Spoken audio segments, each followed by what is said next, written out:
तुम्ही खात असलेले सगळे प्रोटीन रिच फूड आयटम्स खरंच इफेक्टिव्ह आहेत का?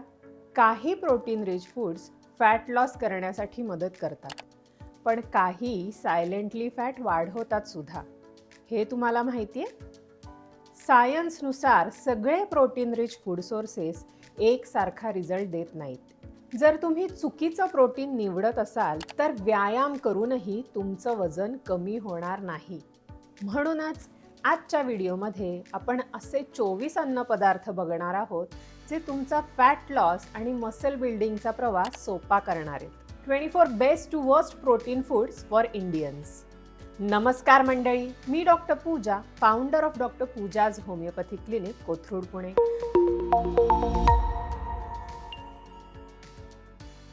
तुम्हा सर्वांचं माझ्या चॅनलवर खूप खूप मनापासून स्वागत करते. दर आठवड्याच्या शुक्रवारी होमिओपॅथी या युनिक सायन्सबद्दल आणि त्याचबरोबर skin care, hair care, health care, child care, pets care, fitness आणि न्यूट्रिशन अशा वेगवेगळ्या विषयांवर इन्फॉर्मेटिव्ह व्हिडिओज घेऊन मी येत असते. जर तुम्हाला सुद्धा या सगळ्या विषयांमध्ये इंटरेस्ट असेल तर चॅनलला नक्की सबस्क्राईब करा, कारण हे सगळे व्हिडिओज खूप सोप्या पद्धतीने मराठी भाषेत मांडण्यात येणार आहेत. या व्हिडिओमध्ये मी तुम्हाला 24 असे पॉप्युलर अन्नपदार्थ सांगणार आहे जे प्रोटीनसाठी उत्तम आणि सोबतच कॅलरीजमध्ये कमी असणार आहेत. आपण त्यांचं वर्गीकरण करणार आहोत.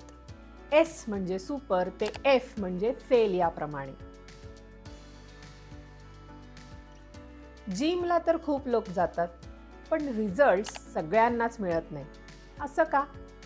कारण मॅक्सिमम लोक हे प्रोटीन मिळवण्यासाठी चुकीचे अन्नपदार्थ निवडतात.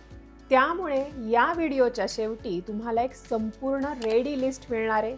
त्या लिस्टप्रमाणे जर तुम्ही तुमचे प्रोटीन सोर्सेस निवडले तर तुम्हाला रिझल्ट्स 100% पॉझिटिव्ह मिळतील. यासाठी तुमच्या डाएटमध्ये मेजॉरिटी प्रोटीन हे एस आणि ए गटातले अन्नपदार्थ असले पाहिजेत.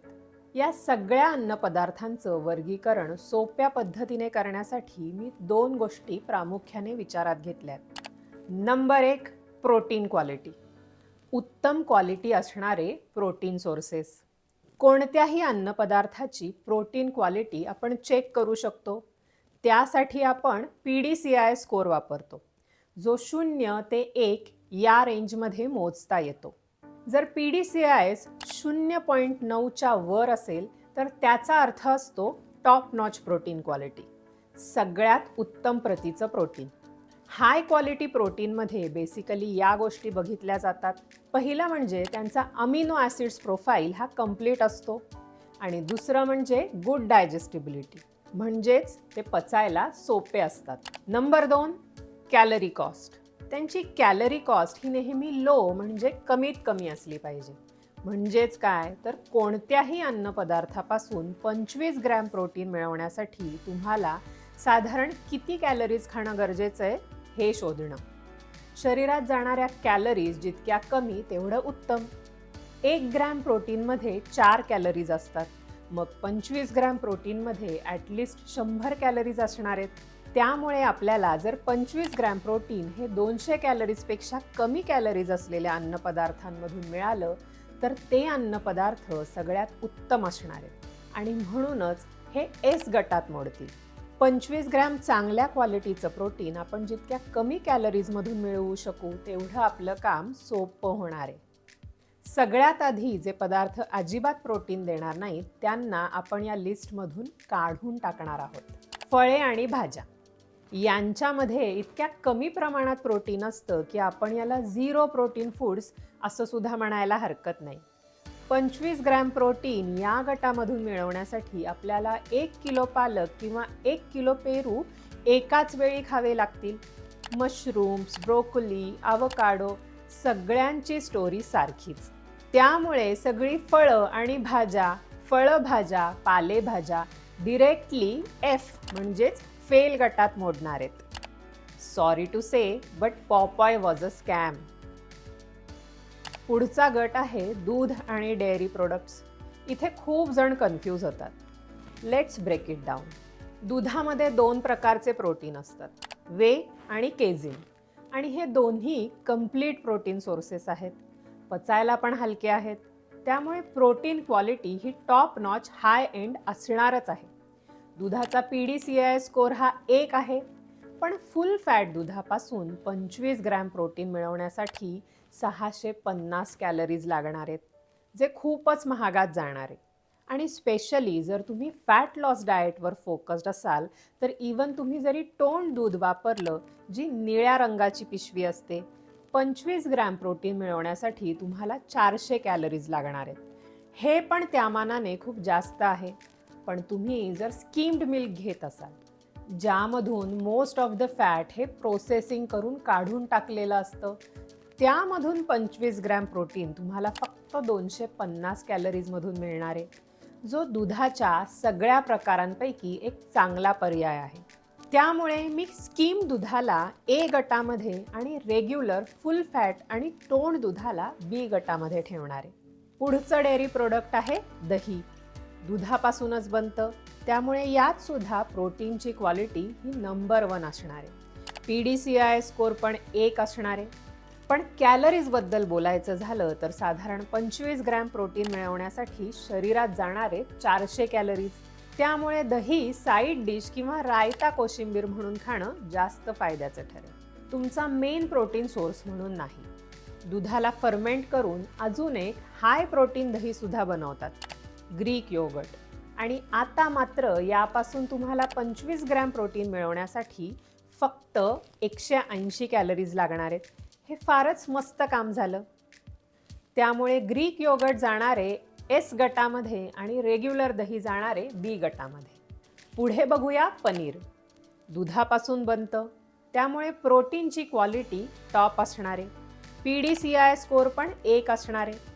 पनीर हे बेसिकली दुधापासून मिळणारं केझिन प्रोटीन असतं, सेपरेटेड आउट.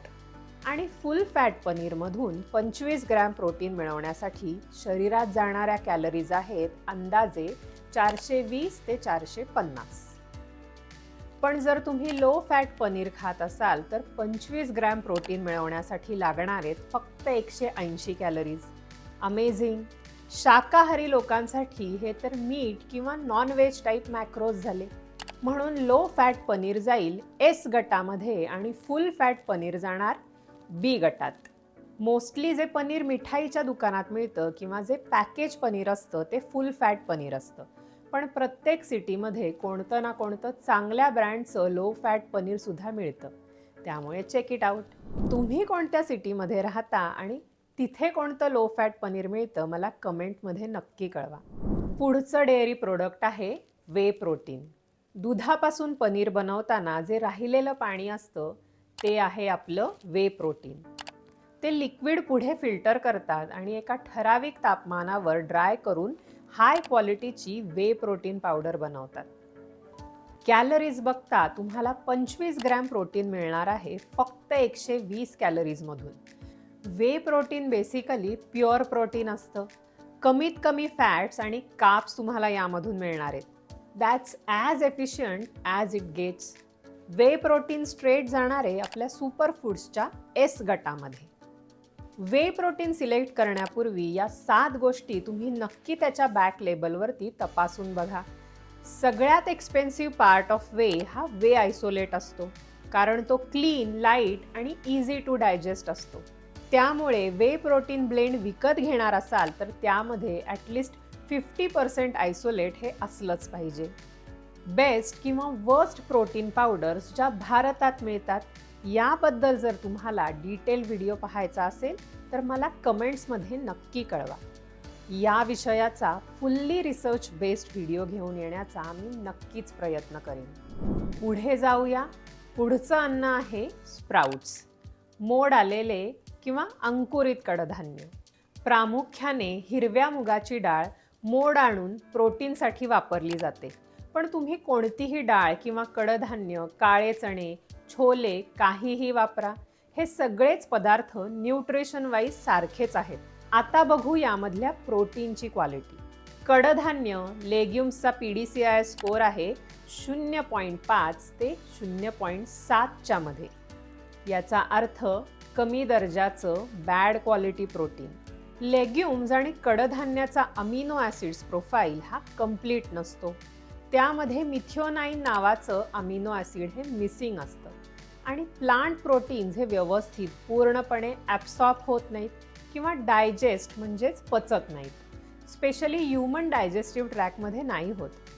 गायी, घोडे यांच्यात ते व्यवस्थित पचतं, पण माणसांमध्ये नाही. त्यामुळे हे उदाहरण एकदम चुकीचं आहे की घोडा चणे खातो तर तुमचं काम का नाही होत चणे खाऊन? नाही होऊ शकत. पुअर प्रोटीन क्वालिटी आणि कॅलरी वाईज 25 ग्रॅम प्रोटीन मिळवण्यासाठी साधारण 350 ते 450 कॅलरीज शरीरात जाणार आहेत, ज्या खरंच खूप जास्त आहेत. कारण कडधान्यांमध्ये कार्बोहायड्रेट्सचं प्रमाण जास्त असतं. आणि कायम लक्षात ठेवायचं, या 25 ग्रॅम प्रोटीन्सपैकी फक्त 14 ते 15 ग्रॅम प्रोटीन योग्य पद्धतीने शरीरात वापरलं जाणार आहे. कारण PDCI स्कोअर हा 0.5 ते 0.7च्या मध्ये आहे. त्यामुळे स्प्राउट्स, राजमा, डाळी सगळी कडधान्य जाणार आहेत C गटामध्ये. अच्छा, सत्तूचं काय? आणि बेसन सुद्धा. परत सारखंच न्यूट्रिशन लॉजिक. सत्तू हे रोस्टेड चण्यापासून बनतं आणि बेसन हे बनतं अनरोस्टेड चण्यापासून. त्यामुळे आता आपण चना डिस्कस करणार आहोत. प्रोटीन क्वालिटी ही बॅड, खराब असणार आहे. त्याला तुम्ही रोस्ट करा, त्याची पावडर बनवा, पण बेसिक फंडामेंटल क्वालिटी जी असते त्यामध्ये काहीही फरक पडत नाही, ती सेम असते. चण्यामधून 25 ग्रॅम प्रोटीन मिळवण्यासाठी कॅलरीज लागणार आहेत 450 आणि PDCI स्कोअर आहे 0.7, म्हणजेच 18 ग्रॅम प्रोटीनच वापरलं जाणार आहे. म्हणून सत्तू आणि बेसन सुद्धा जाणार आहेत C गटामध्ये. आता बरेच जण म्हणतील की डाळ किंवा राजमा जर चपाती किंवा भातासोबत कंबाईन करून खाल्लं तर याचा अमिनो ॲसिड प्रोफाईल पूर्ण होऊ शकतो कॉम्बिनेशन्समुळे. त्याबद्दल तुमचं काय मत असेल डॉक्टर? याबद्दल आपण पुढे बोलूया. Next food, eggs. Protein quality best in the game, पण कॅलरी वाईज 25 ग्रॅम प्रोटीन एका संपूर्ण अंड्यातून मिळवण्यासाठी लागणार आहेत 280 कॅलरीज. कारण अंड्यामध्ये प्रोटीनसोबत फॅट्सचं प्रमाण सुद्धा जास्त असतं. पण जर तुम्ही एग योक काढून टाकला आणि फक्त एग व्हाईट खाल्लं तर तुम्हाला 25 ग्रॅम प्रोटीन हे फक्त 120 कॅलरीजमधून मिळणार आहे. त्यामुळे no doubt egg white straight जाणार आहेत S गटात आणि संपूर्ण अंड जाणार आहे A गटामध्ये. आता आपण बघणार आहोत मांसाहारी गटात मोडणारे अन्नपदार्थ, म्हणजेच नॉन व्हेज फूड सोर्सेस. लक्षात घ्या, सगळ्याच मांसाहारी अन्नपदार्थांची प्रोटीन क्वालिटी ही उत्तमच असते. सगळ्याचा PDCI स्कोअर हा नेहमी 0.95च्या वरच असतो. पण कॅलरीजमध्ये फरक पडतो. कोणत्या प्रकारचा मांसाहार आपण घेतो त्याप्रमाणे. या व्हिडिओमध्ये आपण फक्त चिकन आणि मासे याबद्दल बोलणार आहोत. साधारण लॉजिक असं असेल की जर आपल्याला 25 ग्रॅम प्रोटीन 200 पेक्षा कमी कॅलरीजमध्ये मिळालं तर तो फूड सोर्स जाणार S गटामध्ये. जर 25 ग्रॅम प्रोटीन हे 200 ते 300 कॅलरीजमध्ये असेल तर A गटात आणि 300 कॅलरीजपेक्षा जास्त असेल तर ते जाणार B गटामध्ये. पहिलं, चिकन ब्रेस्ट. कॅलरीज बघता खूप छान. 25 ग्रॅम प्रोटीन मिळणारे फक्त 130 कॅलरीजमधून. हे एक क्लासिक बॉडी बिल्डिंग फूड आहे, स्ट्रेट जाणार S गटात. पण तुम्ही जर चिकन लेग्स, थाय किंवा ड्रमस्टिक्स खाणार असाल तर 25 ग्रॅम प्रोटीन मिळणार आहे 200 ते 250 कॅलरीजमधून. त्यामुळे हे सगळं जाणार A गटात. जर तुम्ही चिकन विंग्स खाणार असाल ज्यामध्ये फॅट जास्त असतं, 25 ग्रॅम प्रोटीन मिळणारे विंग्स जर स्किन सोबत असतील तर 400 कॅलरीजमधून, साधारण 4 विंग्स. म्हणून चिकन विंग्स जाणार आहेत B गटामध्ये. चिकन लिव्हर खाणार असाल ज्याची टेस्ट सगळ्यांनाच आवडत नाही, पण ते एक उत्तम मॅक्रोज मिळवून देणारं फूड आहे. 25 ग्रॅम प्रोटीन फक्त 170 कॅलरीजमधून S गट. पुढे आहेत मासे. माशांमध्ये 2 प्रकार पडतात, लीन फिश आणि फॅटी फिश. जर तुम्ही फक्त लीन फिश खाल्ले किंवा प्रॉन्स खाल्ले तर तुम्हाला 25 ग्रॅम प्रोटीन मिळेल साधारण 100 ते 130 कॅलरीजमधून. खूपच उत्तम. आता तुम्हाला सगळ्यांनाच माहिती आहे हे जाणार आहे S गटात.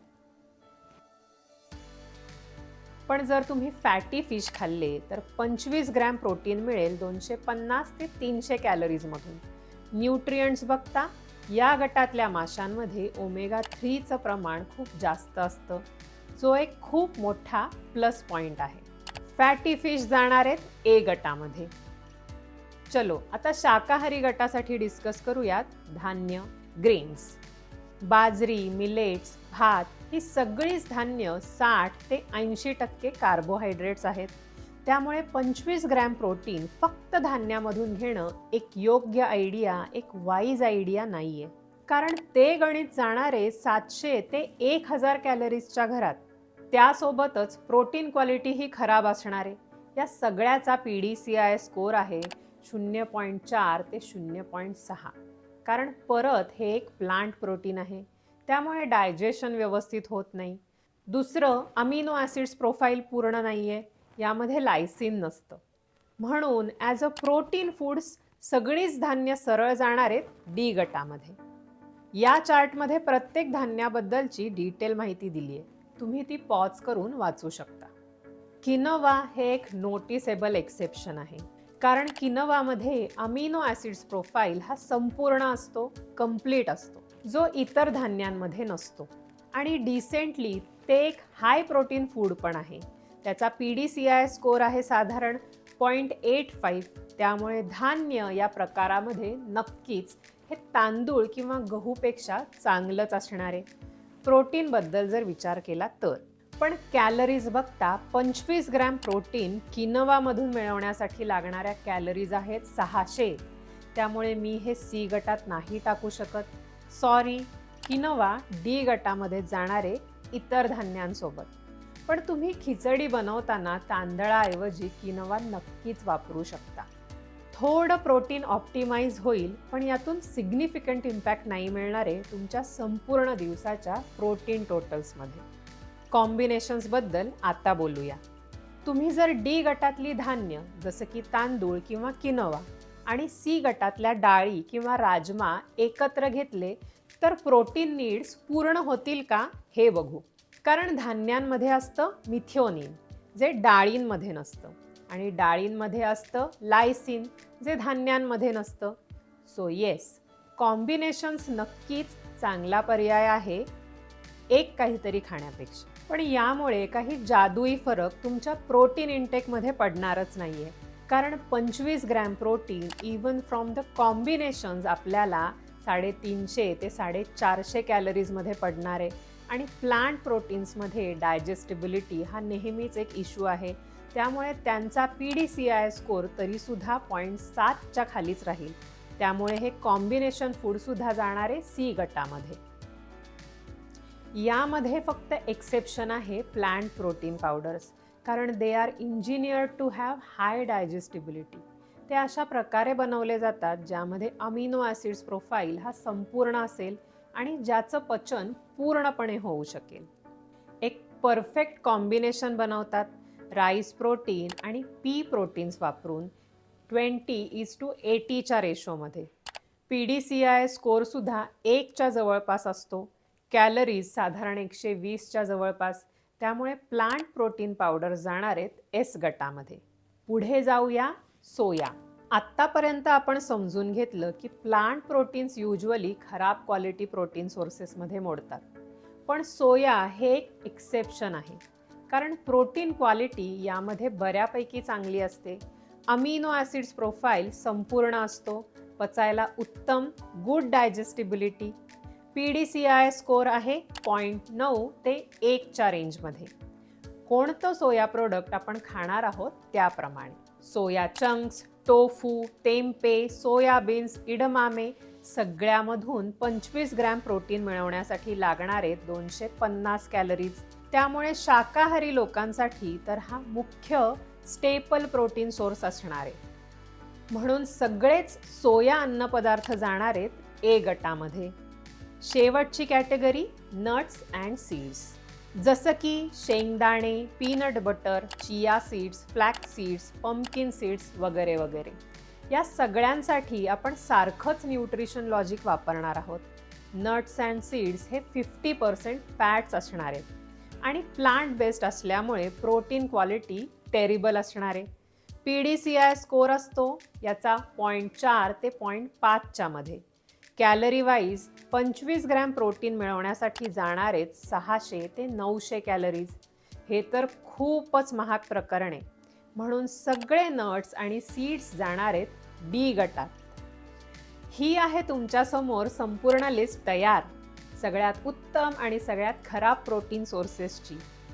पण ही लिस्ट वापरायची कशी? 3 गोष्टी लक्षात ठेवायच्या आहेत.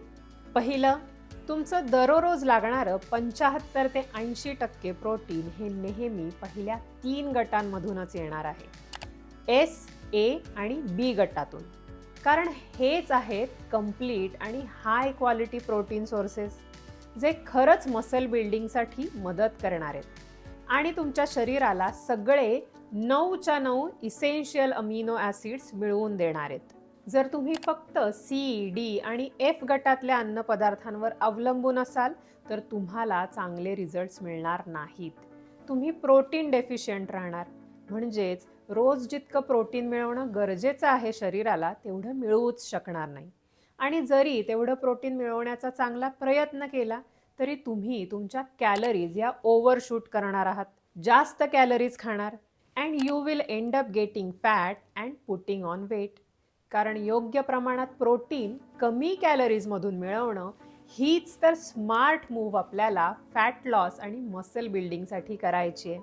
नंबर 2, प्रत्येक मुख्य जेवण किंवा मीलमध्ये S आणि A गटातील अन्नपदार्थ घेण्याचा नेहमी प्रयत्न करा. प्रत्येकाचे साधारण 3 मेजर मील असतात, सकाळचा नाश्ता, दुपारचं आणि रात्रीचं जेवण. त्यामुळे प्रत्येक मेजर मीलमध्ये तुम्हाला साधारण 25 ग्रॅमच्या जवळपास प्रोटीन इन्क्लूड करायचंय S आणि A गटातल्या अन्नपदार्थांमधून. असं जर तुम्ही केलं तर तुमचा प्रोटीन इनटेक एफर्टलेस होणार आहे आणि तुमचं काम खूप सोपं होणार आहे. तुम्ही तुमच्या कॅलरीज सुद्धा ओव्हरशूट करणार नाही. B गटामध्ये सुद्धा चांगले क्वालिटी प्रोटीन फूड्स आहेत, पण त्यांची कॅलरी कॉस्ट ही खूप जास्त आहे. त्यामुळे हे अन्नपदार्थ जे मेन प्रोटीन सोर्सेस आहेत त्यांना बीट करू शकत नाही. नंबर 3, कायम लक्षात ठेवा या संपूर्ण लिस्टमधलं कोणतंही फूड हे वाईट नाहीये. D आणि F गटामध्ये मोडणाऱ्या अन्नपदार्थांची एक वेगळी महत्त्वाची जागा आहे. फक्त ते प्रोटीन सोर्सेस नाहीत म्हणून खालच्या गटामध्ये फक्त प्रोटीनच्या कॅटेगरीमध्ये आहेत. हिरव्या पालेभाज्या, फळं जी F गटामध्ये आहेत ती मायक्रोन्यूट्रियंटसाठी, पचनासाठी, डायजेशनसाठी, विटमिन्स आणि मिनरल्ससाठी सर्वोत्तम आहेत. त्यामुळे प्रत्येक दिवशी ॲटलिस्ट 500 ग्रॅम फळं आणि भाज्या विदाऊट फेल खाणं गरजेचं आहे. नट्स आणि सीड्स हे हेल्दी फॅट्स आणि मिनरल्सचे उत्तम सोर्सेस आहेत. त्यामुळे 1 ते 2 सर्विंग्स दिवसभरामध्ये डेफिनेटली इन्क्लूड करायच्याच आहेत, पण 200 कॅलरीजपेक्षा कमी. फक्त एक प्रोटीन सोर्स समजून ते खाऊ नका. त्याचप्रमाणे धान्य आणि डाळी जे C आणि D गटामध्ये मोडतात ते कार्बसाठी, फायबरसाठी, विटॅमिन B, मिनरल्ससाठी उत्तम आहेत. त्यांचा कार्ब्स मिळवण्यासाठी वापर करायचा आहे. पण S आणि A गटातल्या अन्नपदार्थांभोवती तुम्हाला तुमचं मेन मील प्लॅन करायचंय. त्यांच्यासोबत तुम्ही हे प्रोटीन नसलेले अन्नपदार्थ कमी प्रमाणात कंबाईन करून खायचेत. In controlled portions as per your calorie budget. प्रत्येक व्यक्तीच्या पर्सनल गोल्सप्रमाणे कॅलरी बजेट हे ठरतं. प्रत्येकाचं हे गणित वेगवेगळं असू शकतं. धन्यवाद.